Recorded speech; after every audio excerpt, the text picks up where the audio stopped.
सीधे आपको लिए चलते हैं प्रयागराज। प्रधानमंत्री नरेंद्र मोदी प्रयागराज पहुंचे और ये तस्वीर प्रधानमंत्री नरेंद्र मोदी की एक्सक्लूसिवली भारत 24 पर आप इस वक्त देख रहे हैं। तो पीएम नरेंद्र मोदी जो कि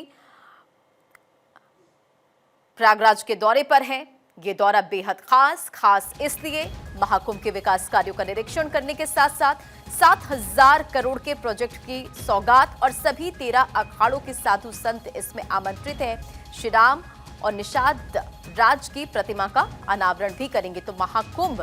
जिसे लेकर तैयारियां लगभग पूरी हो रही है। महाकुंभ की भव्य तैयारी और पीएम नरेंद्र मोदी इस वक्त देखिए तस्वीरों में नजर आ रहे हैं। प्रधानमंत्री नरेंद्र मोदी प्रयागराज में हैं। 11:30 बजे उनका हेलीकॉप्टर बमरौली एयरपोर्ट पर लैंड हुआ। वहां से अरैल घाट पहुंचे, फिर निषाद राज क्रूज में सवार होकर संगम तट पर पहुंचे, जिसकी तस्वीर भारत 24 ने एक्सक्लूसिवली आप तक पहुंचाई। अब देखिए ये दौरा बेहद खास है। इस वक्त पीएम नरेंद्र मोदी मौजूद हैं और यहां पर देखिए झलक राम मंदिर की, जिसे पीएम नरेंद्र मोदी देखते नजर आ रहे। साथ में सीएम योगी आदित्यनाथ भी मौजूद हैं। तो साधु संतों से मुलाकात के बाद संगम नोज पर 30 मिनट गंगा पूजन किया पीएम नरेंद्र मोदी ने। पीएम ने महाकुंभ की सफलता के लिए कलश स्थापित किया, वो भी तस्वीरें आपने देखी। और इसी खबर पर अधिक अपडेट के साथ नीलेश चौहान हमारे साथ जुड़ गए। नीलेश, इस वक्त प्रयागराज में पीएम नरेंद्र मोदी मौजूद हैं, फिलहाल क्या अपडेट है, क्या तस्वीरें हैं?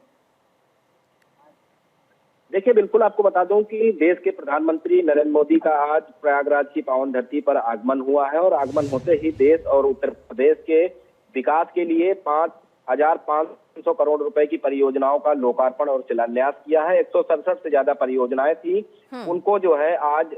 जनता के हित में समर्पित कर दिया गया है। उसके साथ साथ जब प्रधानमंत्री प्रयागराज पहुंचे तो उनका स्वागत उत्तर प्रदेश के मुख्यमंत्री योगी आदित्यनाथ ने किया और साथ ही साथ उनके इस समय की अगर हम बात करें तो मुख्यमंत्री के साथ उत्तर प्रदेश की राज्यपाल और उत्तर प्रदेश सरकार में डिप्टी सीएम ब्रजेश पाठक और तमाम मंत्रीगण उनके कार्यक्रम में मौजूद हैं।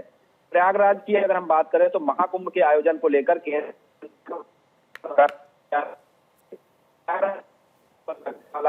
12 सालों में एक बार आने वाला जो ये महाकुंभ है, संतों का समागम यहाँ पर होगा, तो उसको लेकर जो तैयारियां हैं धरातल पर लगातार उसको जो है उतारने का प्रयास किया जा रहा है, क्योंकि 13 जनवरी से महाकुंभ का शुभारंभ होगा। उससे पहले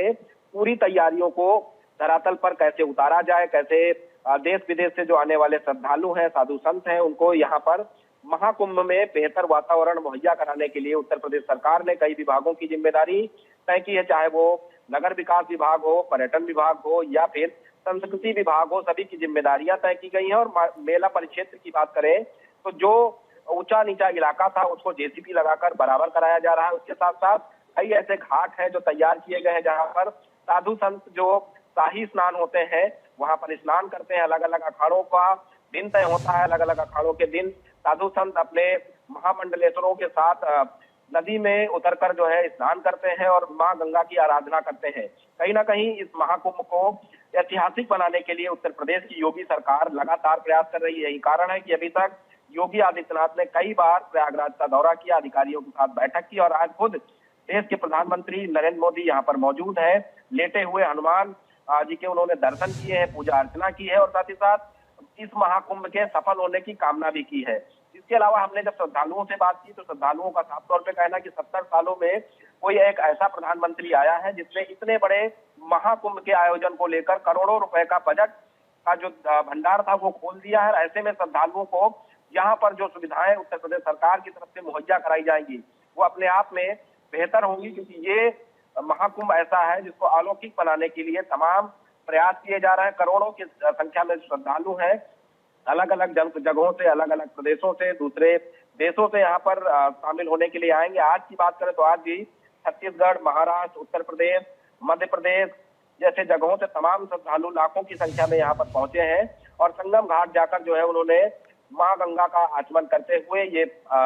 प्रार्थना की है कि इस बार का जो महाकुंभ हो, साधु संतों का जो समागम है, जब यहाँ पर हो तो प्रयागराज की धरती से उठने वाली एक एक आवाज देश दुनिया में बुलंद हो, ताकि जो सनातन धर्म को मानने वाले लोग हैं उनको ये पता चले कि कितना अलौकिक ये महाकुंभ होता है, जिसमें जो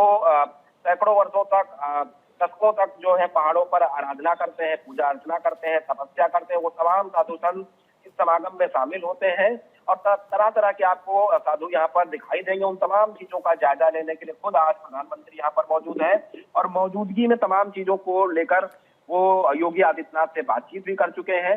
जो साधु संत अलग अलग वेशभूषा में आते हैं, कोई रुद्राक्ष बाबा के नाम से जाना जाता है, कोई कंप्यूटर बाबा के नाम से जाना जाता है, कोई एक ऐसा साधु होता है जिसने अपने सर पर जो है गेहूं और जौ को उगा रखा होता है। तो ऐसे तमाम साधु संतों का विसंगम दृश्य आपको महाकुंभ में देखने को मिलेगा। दुनिया में मात्र एक ऐसा देश है जहां पर इस तरीके का भव्य और दिव्य आयोजन होता है, वो है भारत। और भारत की संस्कृति को समझने के लिए विदेशों से भी जो यात्री हैं,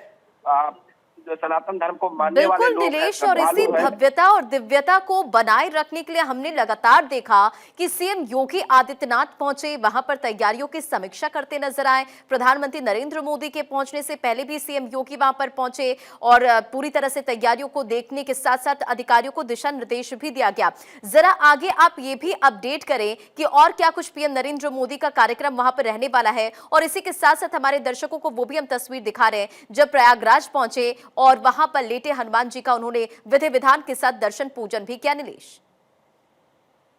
देखिए, बिल्कुल अगर हम प्रयागराज के प्राचीन मंदिर लेटे हुए हनुमान जी मंदिर की बात करें तो उतना महान ये मंदिर है। कहा जाता है कि लेटे हुए हनुमान मंदिर में जाकर जो भी दर्शन पूजन करता है, अर्चना करता है, मत्था टेकता है, उसकी सभी मनोकामनाएं पूर्ण होती हैं। ऐसे में देश के प्रधानमंत्री जब वहां पर पहुंचे हैं तो मंदिर को भव्य तरीके से सजाया गया था और साथ ही साथ सुरक्षा व्यवस्था के पुख्ता इंतजाम किए गए थे। कई लेयर की सिक्योरिटी तैयार की गई है ताकि जो प्रधानमंत्री मंदिर में मौजूद हो या जनसभा को संबोधित कर रहे हो या फिर क्रूज में बैठकर गंगा घाटों का निरीक्षण कर रहे हो, उन तमाम चीजों को देखने के लिए जो दर्शक है उनको उनके लिए भी एक निश्चित सीमा तय की गई। उसके अलावा जनसभा के लिए विशेष तौर पर पास जारी किए गए हैं ताकि जब प्रधानमंत्री वहां पर मौजूद रहे और जनसभा की अगर हम बात करें तो देश के अलग अलग हिस्सों से उत्तर प्रदेश के साथ तमाम जो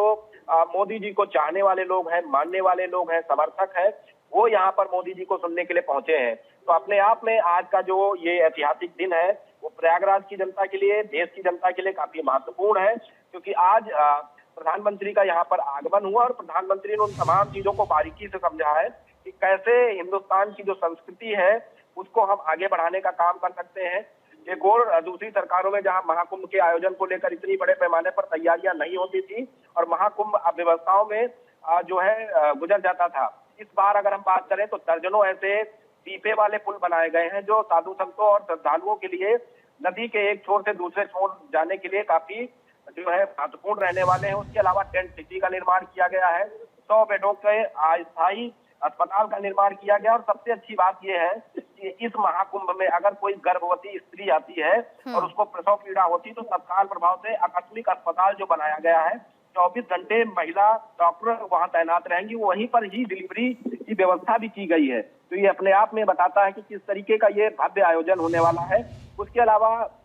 गोताखोरों को लगाया गया और पहली बार कोई इतना बड़ा भव्य आयोजन है जिसमें आर्टिफिशियल इंटेलिजेंस का सहारा लिया जाएगा, यानी कि एआई की टेक्निक के सहारे इस पूरे आयोजन को सफल बनाने की तैयारी की गई है। पूरे मेला परिक्षेत्र में अगर हम बात करें तो लाखों की संख्या में सीसीटीवी कैमरे लगाए जाएंगे और सीसीटीवी कैमरों की निगरानी में पूरे मेले का आयोजन होगा और मेले का आयोजन सफल बनाने के लिए जगह जगह पर खोया पाया सेल बनाए गए और खोया पाया सेल भी कंप्यूटरीकृत बनाए गए हैं। कहीं ना कहीं इन तमाम चीजों को अगर हम देखें तो अपने आप में सरकार की तैयारियां ये बताती हैं कि इस बार का जो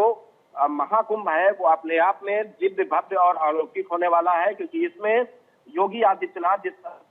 तत्परता से लगे कार्यों के साथ बैठक कर रहे हैं, मंत्रियों की जिम्मेदारी तय की गई है कि किसी में साधु संतों और श्रद्धालुओं को कहीं से कोई समस्या ना हो। परिवहन विभाग की जिम्मेदारी तय की गई है कि महाकुंभ में आने जाने वाले श्रद्धालुओं के लिए अलग से बसें चलाई जाए। रेल प्रशासन से बात की गई है कि अतिरिक्त रेलें चलाई जाए ताकि ये महाकुंभ ऐसा महाकुंभ हो जो अपने आप में दुनिया में एक अमिट छाप छोड़ सके। उन्हीं तमाम चीजों को लेकर अब से कुछ देर बाद जब जनसभा को मोदी जी संबोधित करेंगे तो वो क्षण अपने आप में सुनने योग्य होगा, क्योंकि मोदी जी जब भी अपने संबोधनों को संबोधित करते हुए दिखाई देते हैं तो उनके संबोधन में वो भारतीय संस्कृति की परंपरा की जो बेला है वो दिखाई देती है। साथ ही साथ उनके द्वारा तमाम जनता को जोड़ने का काम किया जाता है। इससे पहले उत्तर प्रदेश सरकार की बात करें तो उत्तर प्रदेश सरकार में कई मंत्री जिनको निमंत्रण बांटने की जिम्मेदारी सौंप दी गई थी, चाहे वो दिल्ली में निमंत्रण बांटना हो, महाराष्ट्र, केरल, तमिलनाडु, पश्चिम बंगाल, हरियाणा, उन तमाम जगहों पर मंत्रियों ने जाकर निमंत्रण बांटे। उसके अलावा विदेशों में भी महाकुंभ को सफल बनाने के लिए रोड शो के आयोजन होंगे, चाहे वो नेपाल हो, इंडोनेशिया हो, श्रीलंका हो, ताकि वहां के जो श्रद्धालु हैं, अनुयायी हैं, इस महाकुंभ में शिरकत कर सके। हाँ बिल्कुल नीलेश, और हमने लगातार देखा कि किस तरह से सीएम योगी आदित्यनाथ इसे लेकर एक्शन मोड में नजर आए। अधिकारियों से लगातार उनकी तरफ से बैठकें ली गई और बैठक के जरिए उन्होंने अधिकारियों से बैठक की समीक्षा करने के साथ साथ दिशा निर्देश भी दिया और खुद सबकी जिम्मेदारी भी वो तय करते नजर आए कि किस तरह से मंत्रियों की जिम्मेदारी होगी। अधिकारियों को बताया गया कि किस तरह से वहां पर तैयारियां की जाए। जरा ये बताएं नीलेश कि अब वहां पर यानी कि संगम घाट का स्वरूप कितना बदल गया है, क्योंकि महाकुंभ है, जाहिर तौर पर तैयारियों का जिक्र हम पहले भी कर रहे थे, नई टेक्निक का इस्तेमाल होगा, नई चीजों का इस्तेमाल होगा, ताकि लोग जो वहां पर पहुंचे उन्हें किसी तरह की कोई दिक्कतों का सामना ना करना पड़े। देखिए, संगम तट की अगर हम बात करें या गंगा घाट की बात करें, तो गंगा घाट पर लगातार जो है गंगा घाट को बेहतर बनाने के लिए, सौंदर्यीकरण करने के लिए कम से कम 2 दर्जन से ज्यादा जो जेसीबी मशीनें हैं निरंतर काम कर रही हैं। उसके अलावा गंगा तट पर अंधेरा ना हो, ताकि साधु संतों को जब यहाँ पर समागम करना हो, श्रद्धालुओं को यहाँ पर गंगा स्नान करना हो, तो उनको बेहतर उजाला मुहैया कराया जा सके। इसलिए ऊर्जा विभाग की भी जिम्मेदारियां तय की गई हैं, नगर विकास की जिम्मेदारियां तय की गई हैं कि मेला परिक्षेत्र या प्रयागराज के अंदर कहीं पर भी गंदगी का अंबार ना लगने पाए, ताकि जो विदेश से आने वाले हमारे श्रद्धालु हैं उनको जो है एक बेहतर वातावरण, बदलता हुआ उत्तर प्रदेश, बदलता हुआ भारत की जो तस्वीरें हम बात करते हैं वो वास्तविक स्तर पर दिखाई दें। उन तमाम चीजों को लेकर संस्कृति विभाग की भी जिम्मेदारियां तय की गई हैं। और कुंभ के आयोजन के दौरान अगर हम बात करें, तो जो सूफी गायक हैं, जो देश के नामी गायक हैं, चाहे वो कैलाश खेर हो, अनूप जलोटा हो, उन तमाम लोगों को और पूरी तैयारियां की जा रही है और लगातार वहां से जो एक्सक्लूसिव तस्वीर है, पूरी जो जानकारी है, आप भी दर्शकों तक पहुंचा रहे। बहुत बहुत शुक्रिया इन तमाम जानकारियों के लिए। तो देखिए, ये 3 अलग अलग तस्वीर पीएम नरेंद्र मोदी की, और आज इस वक्त प्रयागराज में प्रधानमंत्री नरेंद्र मोदी मौजूद है